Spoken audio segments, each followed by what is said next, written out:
Here are 7 times kid crimes were so brutal they were tried as adults. Number 7. Christian Fernandez, who was only 12 when he threw his brother into a bookshelf approximately a dozen times near St. Augustine, Florida, causing lethal injuries. Prosecutors initially claimed the act was premeditated, and they intended to charge him accordingly as an adult. Allegedly, Fernandez habitually hit his brother. 2 years after his arrest, Fernandez pled guilty to second-degree manslaughter, and the county convicted him as a juvenile. But before his plea agreement, he was the youngest person in Florida history to be charged as an adult. Even though he escaped a life sentence, the ruling required him to serve 9 years in juvenile detention with supervised parole.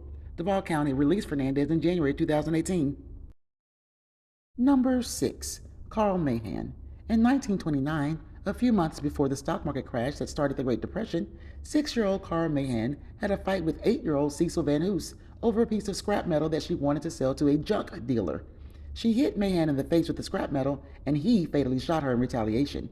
Johnson County charged the boy with manslaughter. Although juvenile cases are not typically tried with a jury, it took only 30 minutes of deliberation to find Mahan guilty. The court sentenced him to 15 years, which he spent in the Greendale Reformatory until released at age 21. Number 5. Brenda Spencer. San Diego teen Brenda Spencer lived across the street from Grover Cleveland Elementary School. On January 29, 1979, the 16-year-old sat in her window with a .22 rifle and opened fire. She lethally shot the principal and custodian, as well as wounded 8 children and an officer. Spencer cited her reason for the shooting spree as, "I don't like Mondays." She later claimed to be under the influence of PCP and alcohol and insisted her attorney conspired to hide her drug test results. Spencer's incident was the first high-profile school shooting.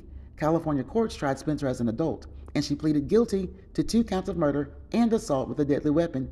She received a sentence of 25 years to life. The courts have since denied her parole 4 times. Number 4. Daniel Bartlam.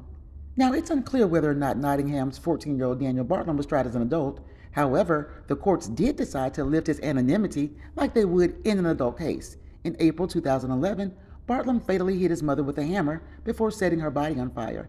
Investigators discovered he previously searched the web for people who get away with murder in shows and how to get away with murder. Reportedly, he was obsessed with John Stape, a character from soap opera Coronation Street, who used a hammer as his weapon of choice. The Nottingham Crown Court sentenced Bartlam to life with a minimum of 16 years before he could be considered for parole. Number 3. Robert Thompson and John Venables. In February 1993, 2 Liverpool 10-year-olds, Robert Thompson and John Venables, led 2-year-old James Bulger away from a shopping center parking lot in Bootle.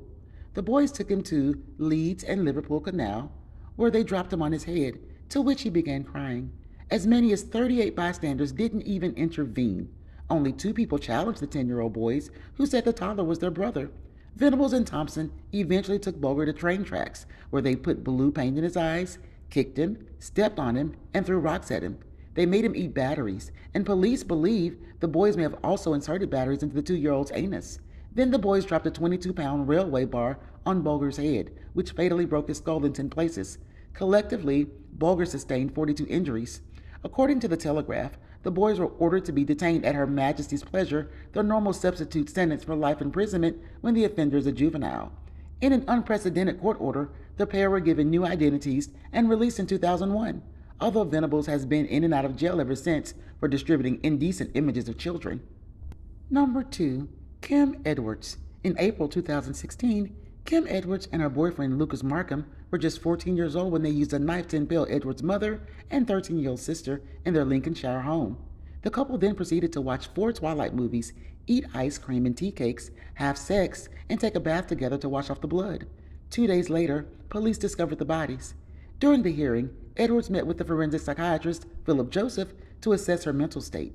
She allegedly told him, "I don't miss my mom, and I'm glad she's dead, even though I'm now in a sticky situation." The teens' offenses were so severe, the judge lifted the order, banning the release of their identities. Both defendants were initially sentenced to life with a minimum of 20 years in Nottingham Crown Court. The sentence has since been appealed and reduced to 17 and a half years. And number 1, Eric Smith.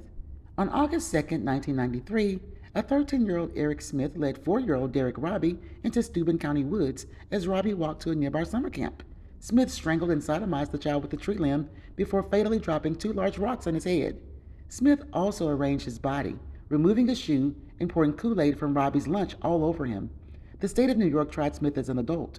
Smith's defense attorney presented Smith's diagnosis of IED, intermittent explosive disorder, which, according to Psychology Today, causes individuals to act out violently and unpredictably.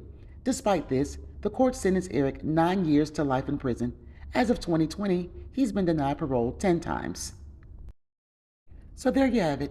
7 times kid crimes were so brutal they were tried as adults. Thanks for watching. Please like and share if you enjoyed watching this video. And if you don't have commitment issues, please subscribe. Love you. Mwah.